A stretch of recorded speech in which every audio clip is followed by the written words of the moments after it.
RogueCon 23. That's right. It is here. It's not back. It's here. It's the first one. Join the ultimate celebration of digital content with its creators, passionate fans, and industry experts. It is all happening in downtown Waco across multiple venues, January 20th through the 22nd of 2023. Now, if you want to go, you got to get tickets, and tickets are on sale at RogueCon23.com. That's RogueCon, RogueCon 23.com. Be there. I'm going to be there. Everybody's going to be there. Let's go.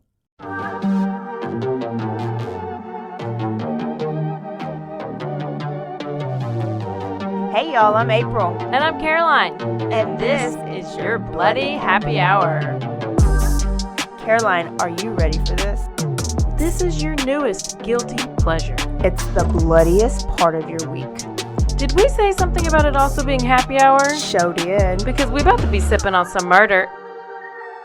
Bloody Happy Hour.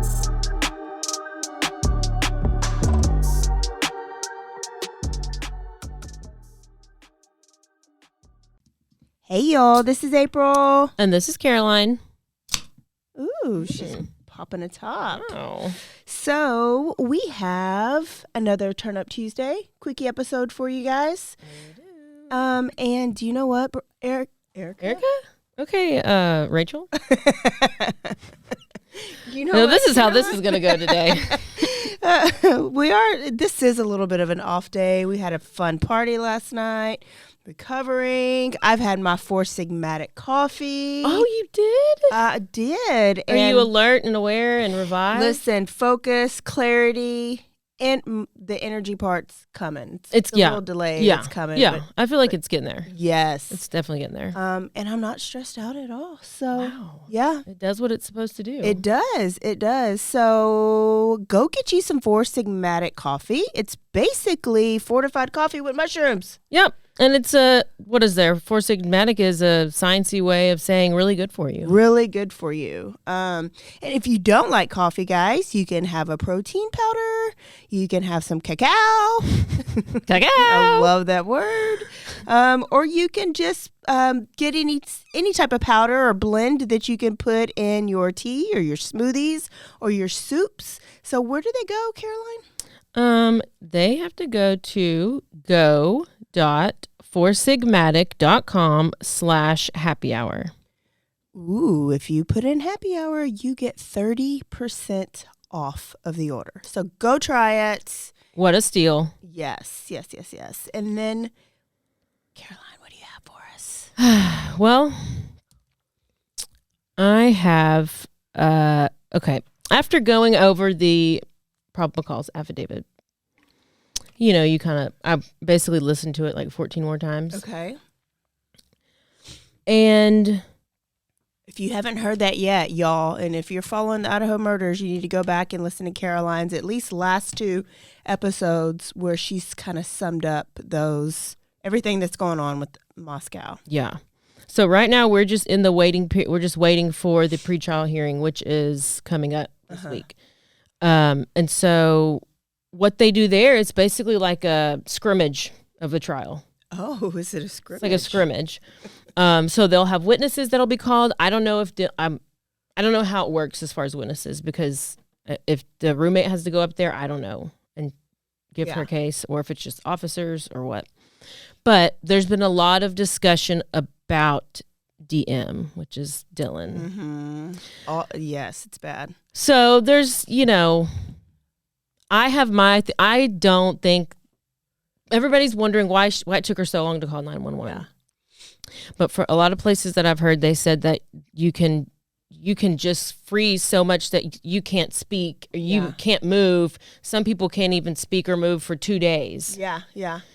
And I know it's just I don't know, if I don't go and comment on things on social media, like, and leave my opinion out there. But if you do, just be nice to her. Because, you can only imagine that she's like already, they're both of them. They're blaming themselves. They're questioning everything that they've done. Mm-hmm. They're going to live with this for the rest of their lives. Has it come out that, I know at one point maybe a friend came out, said that she was might have been on drugs, like high on Molly during that time. I heard that. I don't know. But then I also did hear that her and the other roommate saw some of the scene, ran outside. One of them fainted. And then the other one, that like they had called 911, but they couldn't get the words out. Like 911 couldn't make out what they were saying. Oh. And so then their friend had come over, and that's why the friend was like, we have an unconscious person, because they were talking about the roommate who fainted. I don't know. Yeah. Well, that makes sense. So that could be it. It hasn't been released yet. Maybe that'll come out on Thursday also with the pretrial hearing. Yeah. Okay. Yeah.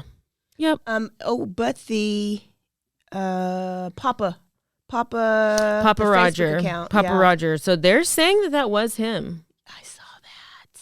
So there's this Facebook group called University of Idaho Discussion Case. And I mean, I don't know how many, 18,000 or something, 20,000, 40,000 people are in this group.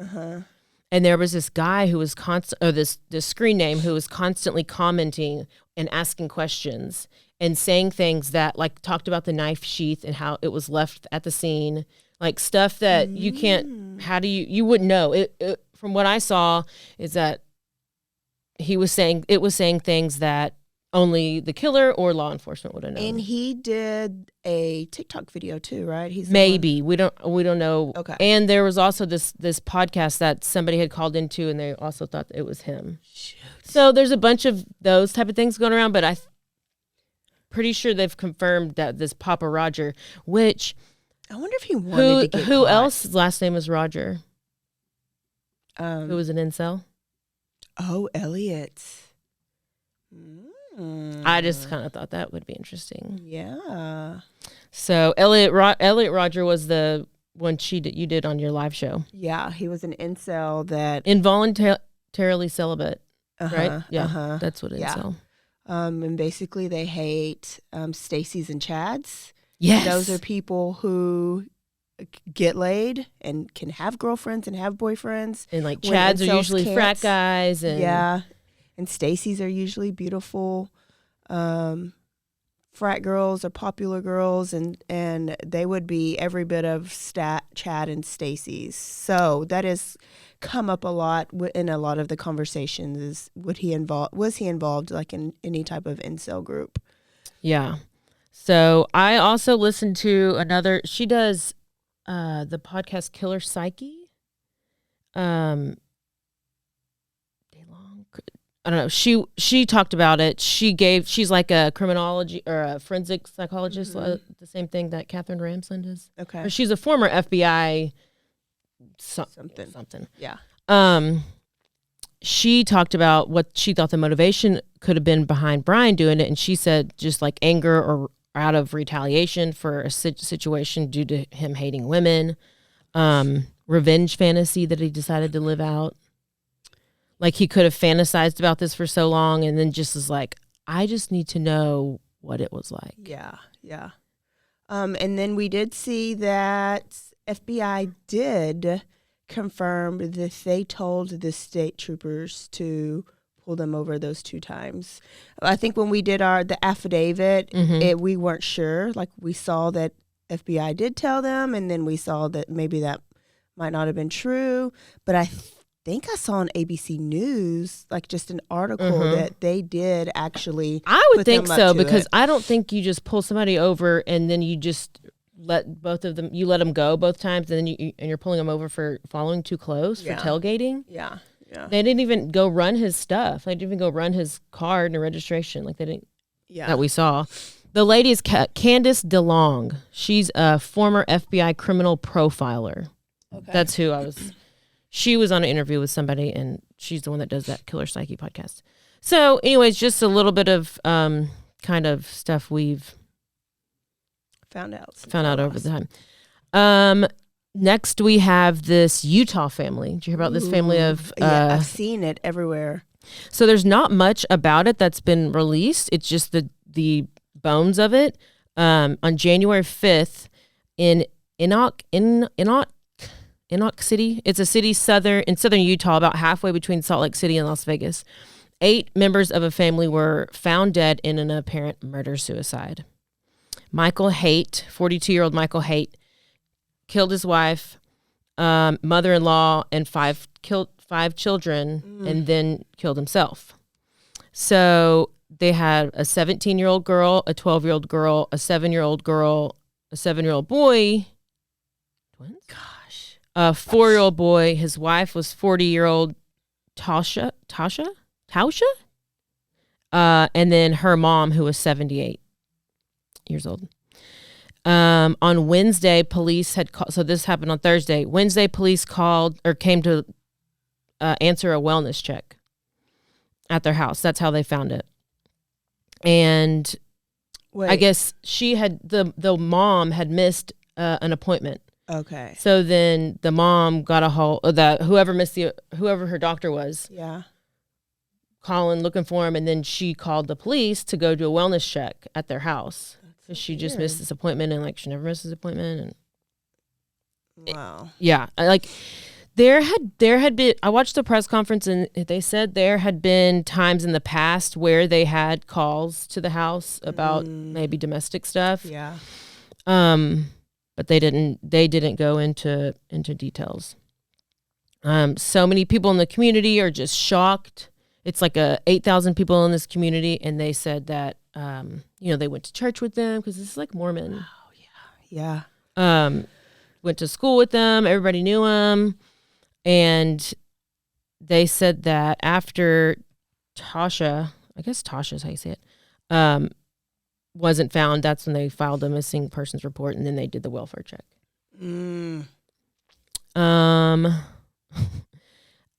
What did he say? The mayor was like, "Oh, we're a very close community, and the neighbors are good people. Like, we are just completely shocked. They just had no idea." The 5, they were all shot. Everybody was shot. So they know the daddy killed everybody and then killed himself, right? Yeah, I mean that's at least what they're reporting. They couldn't say how long that the family had been dead, but they said that the mother-in-law and the mom had been at a church function the night before, so they couldn't have been dead for that long. Yeah. The motive. Money. Divorce. That's at least all we know. Yeah. Tasha had been to her divorce attorney, and she filed for divorce in December. Wow. And she had met with her divorce attorney twice, and the most recent visit was on Tuesday, was the Tuesday of this week, of that week of the murder. Mm-hmm. And they had been married since 2003. And that's all we have. Wow. And now a word from our sponsors.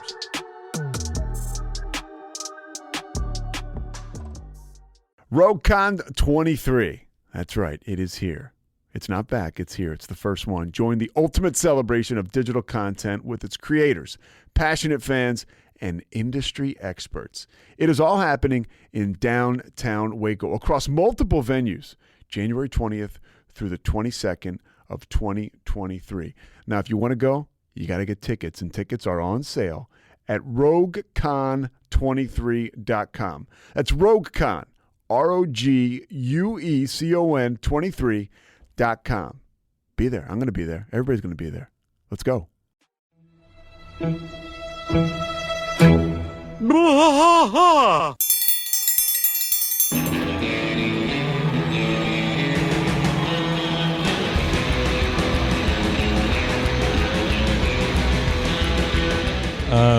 What are we doing here, Rusty? What are we going to do? Yep, we're doing the King of the Hill Rewatch Podcast. King of the Hill Rewatch Podcast. Yeah, so we're going to go through one episode at a time. Come along for the ride with us. Come check it out. And give me a good like Dale Gribble quote to go out on. Wingo. Yeah, Wingo. Wingo. All right. Well, join us for the King of the Hill Rewatch Podcast. Deep in the heart of Texas, that drinks his brew and he spits his chew. Deep in the heart of Texas, the TV blares but no one cares. Deep in the heart of Texas, here we go.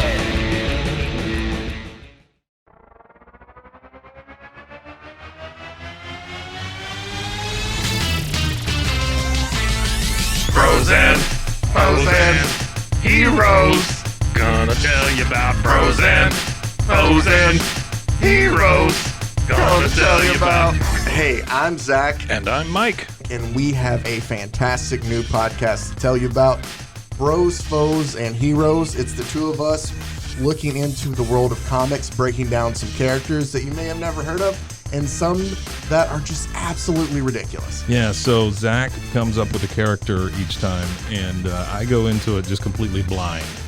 I don't know who this person is or what their abilities are or anything, and basically I guess we kind of go over their origin story and just some of the ridiculous stuff that maybe, especially Golden Age stuff. Oh, Golden Age stuff is always the best, and we will make sure to highlight all of the shenanigans and just absolute weirdness of everything. Yeah, that's right. So subscribe today and follow us on Instagram at Bros, Foes, Heroes.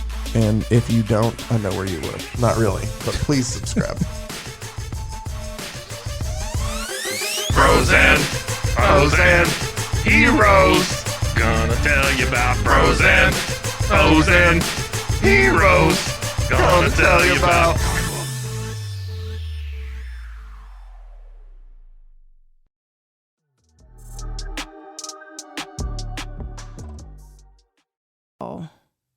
You know, they say of the most dangerous times for women is when they're pregnant. Married woman is when they're pregnant, and when they're going through a breakup, separation, or divorce from the person that they're married to.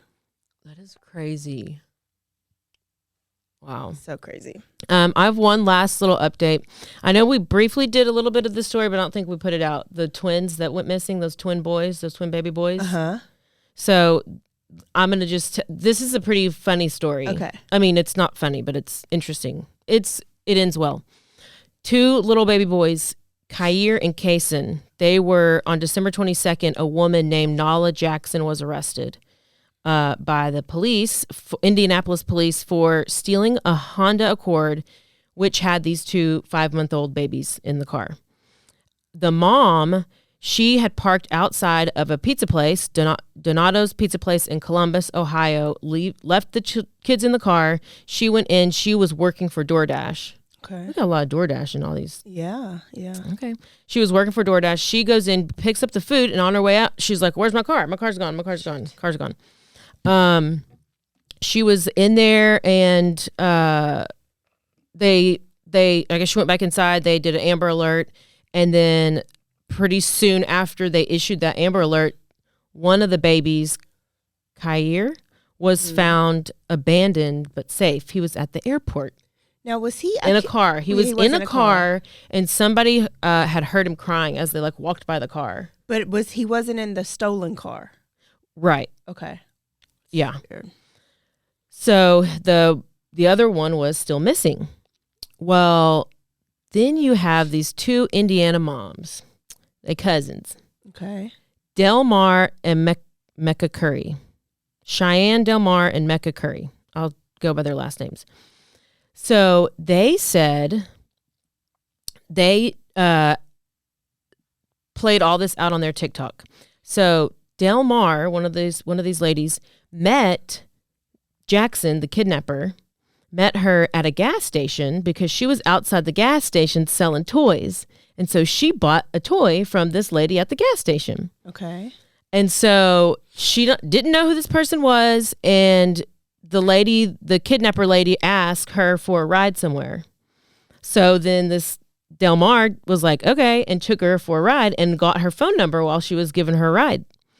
Well, eventually she ends up seeing this lady's mugshot on Facebook. And she's like, oh my gosh, I just drove that lady somewhere and I picked her up and I bought a toy from her. And she's the one who's on the TV who kidnapped these little boys. And so she calls her cousin, and then they are like, we are DTF. We are DTF. And she's like, calls the lady back and she's telling her she wants more toys. And so they get the lady in the car, which I'm like, now this is, I don't know, y'all are really down to DTF. And so they call her, they pretend that, yeah, want more toys. They meet up with her, drive her around. While they're driving her around, they also are calling the police. And the one girl's on the phone pretending that she's talking to like her husband. While I guess the other one's distracting her. And they put a lot of this on live stream. I think it's taken down now, but then they also have a bunch of TikToks out there, like 16 different TikToks. Wow. I didn't know all of this. I didn't either. That's what I want to talk about because it was like, it's funny. So they ended up, police met up with the woman at another part of town. They basically pulled the car over, and that's how they arrested the lady, the kidnapper. They were slick. Dude. So Delmar and Curry, the TikTokers, decided that, yeah, they were going to search for themselves, and they tracked it down, and they met parking lot in Papa John's, and then inside of the car was, I guess the car. Pizza place. Yeah. It started at a pizza place. It ended at a pizza place. Yes. Inside the car was Kaysen wearing the same clothes that he had on 3 days earlier. The only thing that was wrong with the baby was that his diaper needed to be changed. Okay, so if she's in the car with them, how did they end up at Papa John's with the car? It just says they decided to search for the infant themselves, eventually tracking down the missing Honda in a parking lot near Papa John's. Hell yes. I love it. Yep. So he was found in good health. DTF. She was charged. The kidnapper was charged with 2 counts of felony kidnapping. She was also charged with battery of bodily waste. I've never heard of that. Apparently, the investigation is still ongoing, and there's details that they can't release yet or something. But I sure hope that these people got a reward. Why give up one and not the other? And what did you even do with them? She just kidnapped him to let him sit in the car? To leave him in a car? but that he would have been starving. Like he wouldn't have died, but he would have been starving and dehydrated. They just said he needed a diaper change. So she was obviously caring for him. She didn't change his clothes, but she had to have been giving him some formula. I mean, I just don't. Could you imagine if it was like 100 degrees outside? That baby would have been gone. Oh, man. So there you have it. Can you imagine still in a car and then you look back and there's like some twins back there? You think she didn't know the twins were there? I don't know. That's what I don't know. I don't know if the motive was the car or if the motive was the kid. I didn't even think about that. I'm special. That's crazy. Wow. And then the NFL, the case that I did, I guess a couple weeks ago, it was the NFL player Antonio. Out of Houston? Out of Houston. They just did a 2020 on that story Friday. Yeah. It was so good. Okay. And so Are there any new developments from what we did? Well, it's a lot more detail. Oh. And I think we both left here thinking Son is guilty. And I'm not saying Son's not guilty, but what I can see is how there's been 2 hung juries. Like the lawyers have done a great job with reasonable doubts. But this kid is now, like, it was 16 when it's happened. That happened in 2016. So how many years? It's been 6 years, 8. 7 years, 8 years? I don't know math. Your math ain't mathin'. He has had a kid since then. He was with his high school girlfriend that he had then, had stuck by his side. He is out, like, on bond and, like, have an ankle monitor, and he's living with his grandma. His family is 100% behind him. But the other brother that seemed sketchy, that was having mental issues, like, he is in and out of, like, mental hospitals. So I got to go watch it again. I got to go watch it. Go watch it because it's just crazy. It's crazy. And then they're about to go to trial again, I think next month for the 3rd time. Millions of dollars have been spent on this case. And the lawyers are asking for them to just drop it. But the DA in Houston, like, does not want to. She wants justice for Wow. these people. So go check that out. It's a good story. Crazy. Wow. Okay. That is it. That was some good news. We will see y'all Thursday for some little bit of shoe fetish serial killers. Ooh. Yes. I think I've heard of that guy. Can you guys right now subscribe if you haven't already? Share our episodes with some friends and go in and put us a review because we love reading those. What else should they do, Caroline? If you're ever listening and you like want to show us on Instagram or like post it to your story, if you post anything in your story, you can share it to our story and then we'll share it on our story. I don't know. Okay. Rate, review, follow us on all the places. All the platforms. Send us emails if you have any story ideas or tips on cases, or maybe, I don't know. Even if you're in prison, you can send us an email because we've actually we gotten... did get one. Thanks for sending that, by the way. Mr. I forgot his name, but he was a Thompson? hitman. Yeah. So we might do a story and have him on because, he obviously likes publicity. Yeah. That would be fun. Yeah. So, y'all, don't forget to stay aware, stay alive, and always be DTF. Bye, y'all. Bye.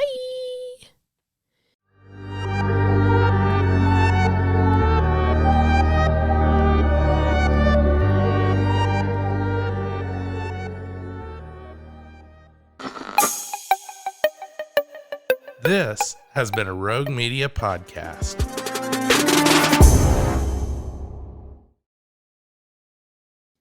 Join the ultimate celebration of digital content with its creators, passionate fans, and industry experts. It's all happening in downtown Waco across multiple venues on January 20th through the 22nd, 2023.